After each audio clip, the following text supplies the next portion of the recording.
लोगों के मिजाज को संवारा है। बिगड़ते हुए हालात में कौन लोग थे? इश्क रसूल की बातें करने वाले, कुरान के पैगामात को फैलाने वाले, ये वो मुख्तसर सी जमात थी। इस हिंदुस्तान की आजादी में आपको पता है 1857 के गदर में 30,000 उलमाए कराम को दिल्ली से लेकर कश्मीर तक हर झाड़ी पर लटका दिया गया था। फांसी पर लटकने वाले, अंडमान निकोबार काला पानी की सजा काटने वाले, ये उलमाए ज़वील एहतराम थे और वो हक बोलने वाले थे। जानते हो अंग्रेजों का दबदबा था और ऐसा दबदबा था कि कोई कुछ बात नहीं कर सकता था। कोई डेमोक्रेसी नहीं थी, उनका गलबा था, गलगला था। ऐसे माहौल में दिल्ली की जामा मस्जिद से अल्लामा फजल हक खैराबादी ने फतवा सादिर किया था, जबकि उन्हें पता था अंजाम क्या होगा। और उसी अंग्रेजों के खिलाफ फतवा सादिर करने की बुनियाद पर एक तहरीक छिड़ी पूरे हिंदुस्तान में। यह 1857 की बात कर रहा हूं, 1947 की नहीं। 90 साल की मेहनत के बाद इस मुल्क को आजादी मिली। 1857 में यह छिड़ी थी उलमा के जरिए से।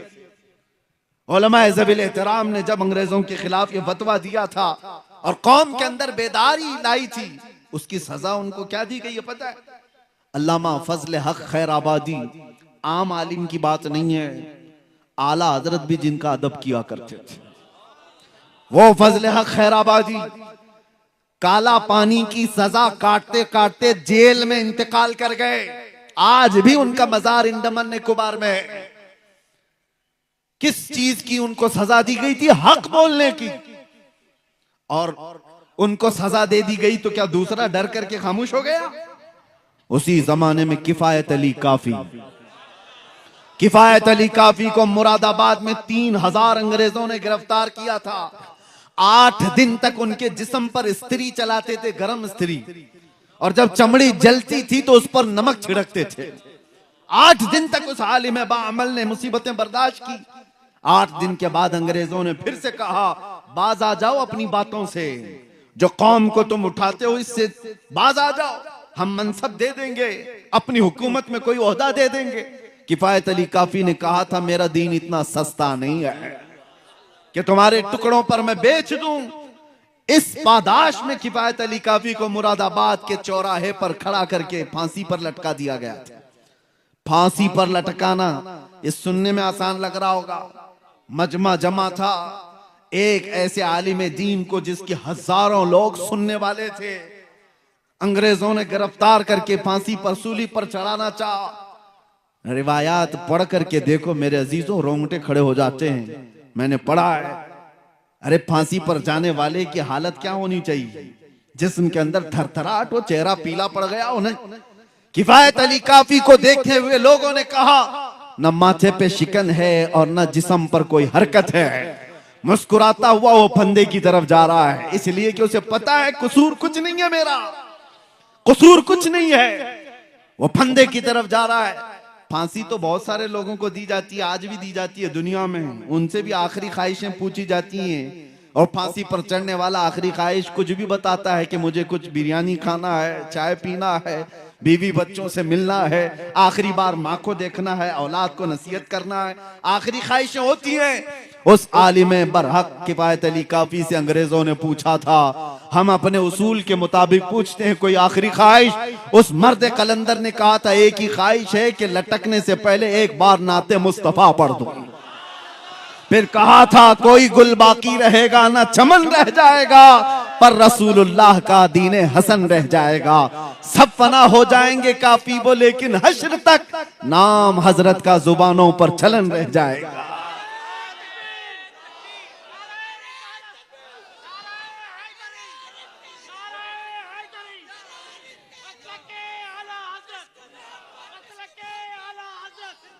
दो चार मिसालें मैं और आपके सामने रखता हूं उलमा इकराम के लिए खास तौर पर। आज हमें जिस तरह से दबाने की कोशिश करोगे उसका अंजाम क्या होगा पता है? तुम्हारे बच्चे ऐसे बुज़दिल पैदा होंगे जो अपनी माँ और बहनों की इज्जत भी नहीं संभाल सकेंगे। जो नबी पाक सल्लल्लाहु ताला अलैहि वसल्लम की इज्जत के लिए नहीं खड़ा हो सकता, वो अपनी माँ बेटियों की इज्जत भी नहीं बचा सकता, नहीं बचा सकता। ये बात याद रखें। किफायत अली काफी हो, फजल हक खैराबादी हो, इनायत अहमद काकोरवी, ये वो उलमाए ज़वील एहतराम की बातें कर रहा हूं। हक बयान करने की वजह से इन्हें जिंदगी भर तकालीफ का सामना करना पड़ा है। आपको पता है अंग्रेजों से भी ज्यादा एक सख्त दौर आया था अकबर का। अकबर नाम मुसलमान था लेकिन उसके काम अलग थे, वो मुर्तद था। पूरा एक नया दीन ला करके पूरे दीन को खत्म करने की बात कर रहा था। हिंदुस्तान अखंड भारत का राजा, इस वाले भारत का नहीं, अखंड भारत का। उस वक्त हिंदुस्तान की सीमाएं और भी ज्यादा थी। इतना पावरफुल बादशाह जब दीन इलाही का ऐलान करता है तो उस वक्त एक मर्द कलंदर अहमद फारूकी मुजद्दिद अल्फसानी की शक्ल में खड़ा होता है। कहता है नहीं बादशाह, तेरे घर का दीन नहीं, आमिना के लाल का दीन चलेगा। मस्जिदों से वही आवाज होगी, हमारे बच्चों के जुबानों से वही आवाजें होंगी जो मुस्तफा करीम सल्लल्लाहु तआला अलैहि वसल्लम की तालीमात थी। उन्हें पता था कि एक बड़े डिक्टेटर से मुकाबला करने का अंजाम क्या होता है। बड़े डिक्टेटर के सामने जब भी कोई खड़ा होता है तो उसे जेल देखना पड़ता है। जेल में डाल दिया गया, ग्वालियर की जेल में 8 साल तक ऐसे कैद में रखा गया था कि कोई मुड़ के भी नहीं देखता था। अकबर तो मर गया, उसका बेटा तख्त पर आया। जेल का एक कासिद आकर के कहता है बादशाह सलामत, जेल का हाल कुछ और ही हो गया है। उसने पूछा हुआ क्या है? 8 साल पहले आपके बाप ने एक मौलाना को कैद कर दिया था, उसने 700 कैदियों को आलिम बना दिया है। चोर उचक्के डकैत सब थे वहां पर, लेकिन उसने तो माहौल ऐसा बना दिया है, सुबह दरसे कुरान है, दोपहर में दरसे हदीस है, शाम को जमात की नमाजें हैं। माहौल तो ऐसा लगता है जैसे गुंबद खजरा की छांव में बैठे हो। हक बोलने वालों के लिए न कोई मैदान होता है मेरे अजीजों, न कोई जगह उन्हें रोक पाती है। ये मिसालें इसलिए अर्ज कर रहा हूं ताकि आप इनको पढ़ो और अपनी जुबान को संभाल कर रखो। अल्लाह ने तुमसे वादा लिया है कि हक बयान करोगे, हक बयान करोगे, कोई चीज छुपाओगे नहीं। और कोई रूठता है तो रूठे, ऐसे रूठने से हमारा कुछ बिगड़ता भी नहीं। ये दुनिया न तुम्हें सजा देने वाली है न जजा देने वाली है। मौत के बाद सिर्फ और सिर्फ सजा और जजा का मालिक रब्बुल आलमीन है। ज्यादा से ज्यादा दुनिया ही में परेशान होकर सकता है कोई भी, उसके बाद किसी की कुछ नहीं चलती, कुछ नहीं। रूह निकलने के बाद बड़े बड़े शोरमा, बड़े बड़े ताकतवर अपने हाथ से अपना रेंट भी साफ नहीं कर पाते। उनके जिस्मों से रूह निकलने के बाद गलाजतें निकल रही होती हैं मुंह से, नाक से, कान से। अरे वो मुर्दा अपना हाथ उठा करके अपनी गलाजत नहीं साफ कर सकता, वो किसी और को सजा और जजा क्या दे सकता।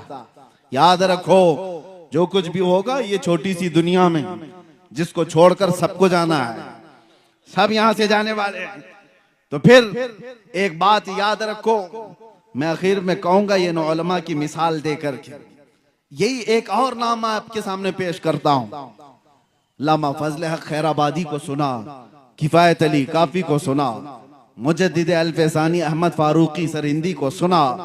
एक नाम आता ऐसे ही मर्द हक की आवाज बुलंद करने वाले इमाम अहमद बिन हंबल का, जिन्हें 5 लाख हदीसें याद थी। रसूलुल्लाह सल्लल्लाहु अलैहि वसल्लम की 5 लाख हदीसें याद थी। लेकिन जानते हो मसला आ गया था एक बादशाह वक्त का, उसने गलत एक फिरके को प्रमोट करने के लिए गलत मसले का प्रचार शुरू किया था। इस आलिम बरहक ने उसके खिलाफ